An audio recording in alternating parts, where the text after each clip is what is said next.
कहते हैं नशा नाश कर देगा, फिरोगे दाने दाने को, कटोरा हाथ में होगा, कोई नहीं देगा खाने को। नमस्कार साथियों, आप देख रहे हैं पब्लिक सपोर्ट 24 में हूं आपके साथ प्रमोद कुमार। बात कर रहे हैं नशा की। मेरे साथ जो फ्रेम में आप देख रहे हैं जिस हीरोइन का नाम है बीके राजीव जी, जो कि मतलब 29 राज्य, मतलब पूरे इंडिया में जितने भी राज्य है, करीब करीब सभी राज्यों में ये कुल 65 सब प्रोग्राम दे चुके हैं। ये आध्यात्मिक प्रोग्राम के माध्यम से ये जितने भी नशा का प्रोग्राम होता है, नशा छुड़ाने का, वो काम कर चुके हैं। और चाहे बच्चे हो, चाहे जवान हो, चाहे कोई भी संस्थान हो, वहां जाकर के अपनी प्रस्तुति से लोगों को नशा छुड़ाने में मदद करते हैं। और यहाँ तक कि इनके प्रयास से अब तक में लाखों लाख लोग जो है ना नशा छोड़ चुके हैं।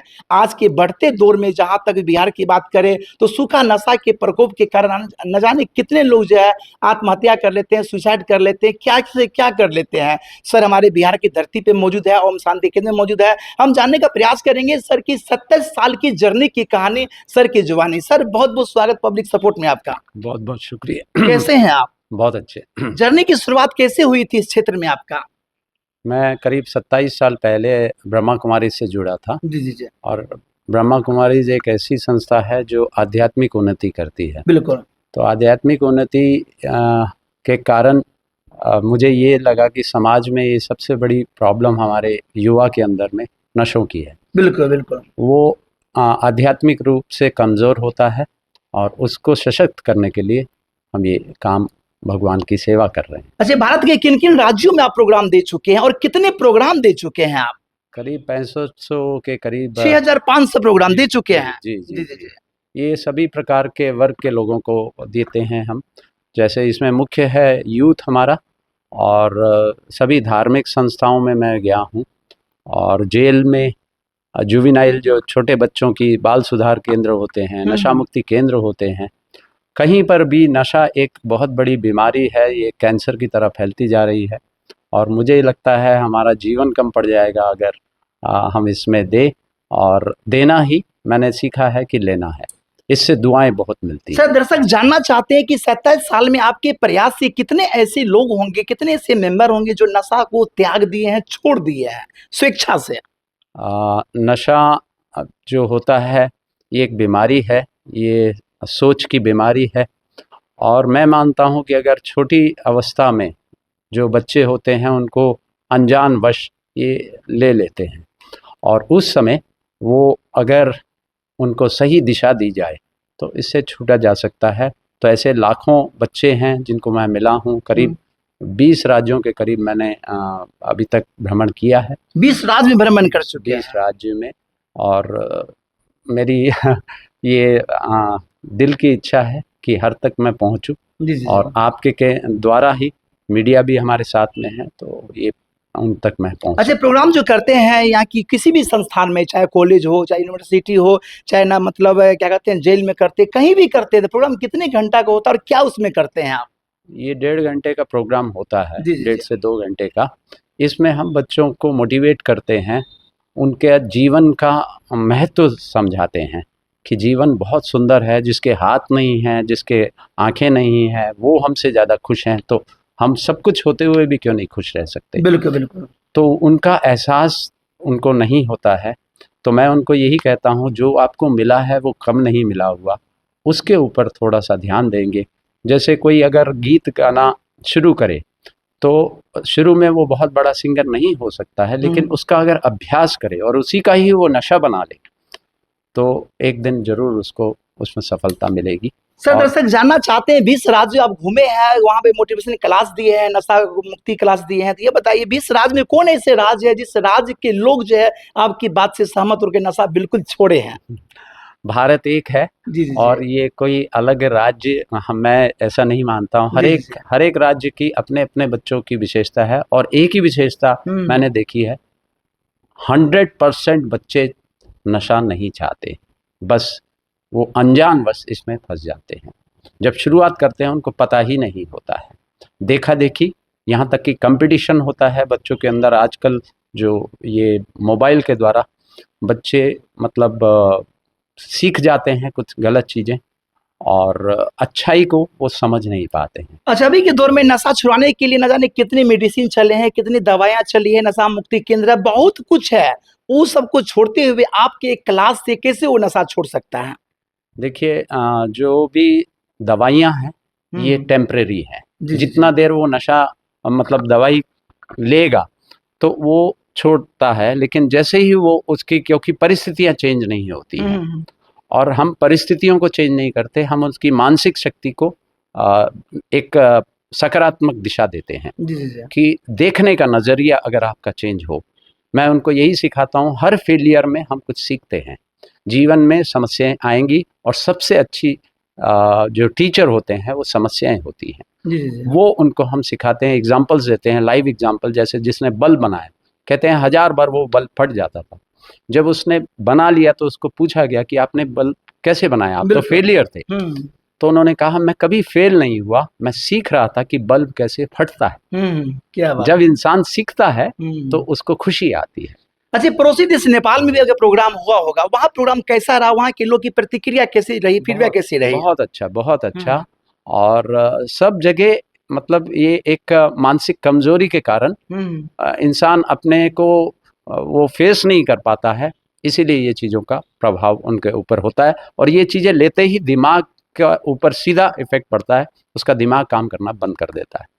तो वो सोचता है ये चीज़ ठीक हो गई, लेकिन वो वास्तव में ठीक नहीं हुई, वो और कमज़ोर हो गया, शरीर से भी मन से भी वो और टूटता है। चलिए बात करेंगे, अभी आप बिहार में मौजूद है, बिहार के कोसी क्षेत्र में आप मौजूद है और बिहार में शराब तो बंद है, इनके बावजूद भी यहाँ पे सूखा नशा के कारण आए दिन अनेकों लोग जो है ना तरह तरह के कारनामे करते जो कि बताना मुश्किल है। वो यहाँ की प्रतिक्रिया कैसे मिल रही है आपको? आपने सूखा नशा कहा, जी, जी, जी। मैं मानता हूँ एक छोटी सी चीज़ है जिसको हम नशा मानते ही नहीं और वो पहली सीढ़ी है, और वो है तंबाकू। तंबाकू, बिल्कुल। तंबाकू से आपको शायद नहीं मालूम, हर दिन 3750 मौतें होती हैं। 3750 हर इंडिया 3700, में। हाँ, इंडिया के ये मैं आंकड़े बता रहा हूँ। कोई ट्रेन एक्सीडेंट नहीं हो रहे, कोई आतंकवादी हमले नहीं हो रहे, इसके ऊपर हमारा ध्यान ही नहीं। हम्म। अभी आपने जैसे सूखा नशा किया, बोला, सूखा नशा सीधा नहीं कोई शुरू करेगा, पहले वो छोटा नशे के में शुरुआत होती है और उसके ऊपर आज बहुत कम काम हो रहा है। तंबाकू से बहुत ज़्यादा खतरनाक बीमारियां होती हैं जिसको ओरल कैंसर कहते हैं। जो सूखा नशा होता है वो बाद में इंसान शुरू करता है, पहले शुरुआत वहां से होती है, तो उसके ऊपर मैं काम कर रहा हूँ। बिल्कुल। अब ये बताइए क्योंकि जी, मैंने जी। ये देखा, बिहार में ये मानते ही नहीं कि खैनी खाना कोई बुरा है। तो जब किसी चीज को हम मानते नहीं तो उसको हम ऐसे ही कॉमनली एक्सेप्ट करते हैं। अभी मैं आसाम में था, वहां पर तामुल खाते हैं, जिसको हम सुपारी कहते हैं, हर घर में सुपारी का पेड़ लगा है। उसको वो कल्चर में मानते हैं कि कोई भी घर में आता है उसको तामुल दिया जाता है। तो मैंने ये स्टडी किया, रीड किया कि किसी भी संस्कृति, किसी को, देश को अगर खत्म करना है तो पहले उसके कल्चर के ऊपर अटैक करो। बिल्कुल। तो मैंने उड़ीसा में था, तो मैंने जब शराब के ऊपर बात कही एक गांव के अंदर में, तो एक भाई ने मेरे को कहा कि आप बिल्कुल सही कह रहे हो, मैं आज से शराब नहीं पीऊंगा, लेकिन साल में 2 बार जरूर शराब पीऊंगा। क्यों?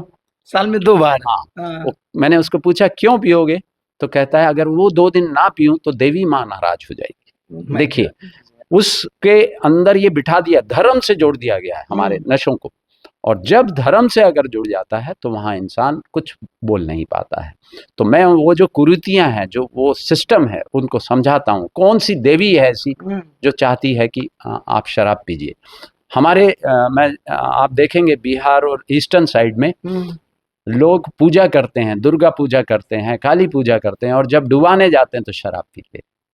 कौन सा गणेश या कौन सी दुर्गा खुश होगी जब हम शराब पीते हैं? तो क्या कहेंगे जो अंधविश्वास दूर होगा? अंधविश्वास वही उनको हम समझाते हैं कि आपके बच्चे, ये मैं प्रोग्राम बच्चों के लिए कर रहा हूँ और बच्चों को स्कूलों में कोई मास्टर नहीं सिखा रहा है, बिल्कुल, फिर वो क्यों ले रहे हैं?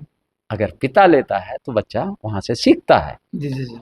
आपका बच्चा कहीं पर, मैं उनको सीधा बोलता हूँ, कौन सी किताब में लिखा है कि एक किसान का बच्चा कलेक्टर नहीं बन सकता या प्रेसिडेंट नहीं बन सकता? हमारी अभी जो वर्तमान द्रौपदी मुर्मू है वो एक गरीब आदिवासी घर से, बिल्कुल। अब्दुल कलाम का मैं एग्जाम्पल, हर चीज का मैं लाइव एग्जाम्पल देता हूँ कि अब्दुल कलाम एक मछुआरे के बेटे थे, तो वो अगर बढ़ सकते हैं तो ये बच्चों को, अगर आप चाहते हैं, शराब में क्या मजा है, अगर आप का बच्चा कलेक्टर बनेगा, प्रेसिडेंट बनेगा, कितनी खुशी होगी, तो उसके लिए आपको शराब छोड़नी, तो वहां पर इंसान तैयार होता है। बच्चों के लिए हर कोई माँ बाप चाहता है उसका बच्चा अच्छा हो। आपसे आपसे 2-3 ऑब्जेक्टिव सवाल लेंगे। मान के चलिए कोई आदमी कहता है कि जब तक हम खैनी नहीं खाएंगे तब तक हमें जो है ना नींद नहीं आती है, उसको क्या कहेंगे, कैसे छुड़ाएंगे उसको? ये बात सही है कि इसका क्या हो जाता है, माइंड उनका पूरा कंट्रोल कर लेता है वो तंबाकू, तो वो उसको हम बताते हैं कि इससे आपका शरीर कैसे खराब हो रहा है। मेरे पास पिक्चर्स रहती हैं, मैं मोबाइल वैन के द्वारा उनको दिखाता हूँ कि क्या क्या होता है, और फिर वो देखते हैं और मैं उनको बताता हूँ कैंसर हॉस्पिटल में कितना खर्चा है, और दर्द तो मतलब इसका बेइंतहा दर्द होगा आपको। वो जब देखते हैं तो इससे कैसे बाहर आना है, ये एक मानसिक बीमारी है। आपने जब शुरू किया आप बुरे नहीं थे, कोई भी बुरा नहीं। मेरे सामने जितने लोग खड़े होते हैं मैं उनको कहता हूँ कोई भी अगर सिगरेट पी रहा है, तंबाकू ले रहा है या शराब ले रहा है, वो इंसान बुरा नहीं। जब उसने शुरू की थी तो बड़ों को देखा था। तो इसको छोड़ने का बहुत आसान तरीका मैं बताता हूँ। सुबह उठिए और सुबह उठते ही पहला संकल्प भगवान को शुक्रिया दीजिए कि अभी आप जिंदा हैं। क्या बात, बिल्कुल। अभी आप स्वस्थ हैं, और साथ ही साथ बोलिए आज मेरा तंबाकू का उपवास है। क्या बात है, बिल्कुल। उपवास जिस दिन हमारी माँ बहनें रखती हैं मर नहीं जाती हैं, वो खाना नहीं खाती हैं, तो खाने का उपवास नहीं, वो तंबाकू का उपवास। कहते हैं अगर सुबह उठते ही जो हम संकल्प कर लें वो हमारे मन में बैठ जाता है। जैसे ही आप लेने जाएंगे तो भगवान को हमने बीच में रखा है, तो हम उपवास तोड़ते नहीं हैं। तो इस प्रकार से आपका मन में वो बैठ जाएगा। इस प्रकार रोज सुबह उठ के पहला संकल्प, जैसे ही आपकी आंख खुले तो ईश्वर को धन्यवाद दीजिए कि आप जिंदा हैं और आज मेरा उपवास है, आप मेरी मदद कर। चलिए, बहुत अच्छा लगा आपसे बात करके, लेकिन जाते जाते हमें यह बताइए, तमाम दर्शक आपको बेसब्री से देख रहे हैं, उन्हें चंद शब्दों में बताइए कि वो कुछ ऐसी बात बताइए जो उनको दिल को छू जाए, वो अभी से इस वीडियो देखने के बाद नशा करना छोड़ दे। संक्षेप में बताइए क्या कहना चाहेंगे? ये समाज में अलग अलग प्रकार के लोग हैं, सब सचिन तेंदुलकर नहीं बन सकते, नहीं बन सकता है। जो सचिन तेंदुलकर कर सकता है वो मैं नहीं कर सकता, और जो मैं कर सकता हूँ वो सचिन तेंदुलकर नहीं कर सकता। हर एक के अंदर भगवान ने कुछ ना कुछ कला भरी है। हर एक का जन्म कुछ मकसद के लिए हुआ है। अगर हाथ मेरे छोटे हैं तो मैं, हो सकता है मैं गाना अगर आना शुरू करूं, उसका आदत पड़ जाए, तो पहले दिन मैं बहुत बड़ा सिंगर नहीं बनूंगा, लेकिन धीरे धीरे धीरे हमारी इम्प्रूवमेंट होती जाएगी। अगर मैं रोज उसको करता हूँ, एक नशे के रूप में उसको अगर मैं लेता हूँ, तो जरूरी है वो एक दिन बहुत बड़ा प्रकट हो जाएगा। जैसे कहते हैं बूंद बूंद से सागर बनता है। और कोई भी हीरो एक दिन में नहीं बना। मैं ये अपने सभी को कहता हूँ, चाहे आपकी उम्र हो गई फिर भी आप हीरो बन सकते हो। मैं जेल में जाता हूँ उनको यही कहता हूँ कि आप भी हीरो बन सकते हो। बस यहाँ बैठ के अगर किसी को तबला अच्छा लगता है तो वो तबला बजाना शुरू करो, और धीरे धीरे धीरे धीरे आपके अंदर परिवर्तन होगा, और एक समय आएगा वो एक बड़े रूप में प्रकट हो जाएगा। चलिए, पब्लिक सपोर्ट से बात करने के लिए आपका बहुत बहुत धन्यवाद सर। बहुत बहुत शुक्रिया। तो ये थे मेरे साथ राजीव सर, जो आपको जर्नी की कहानी, 27 साल की जर्नी कहानी बताने का प्रयास किया।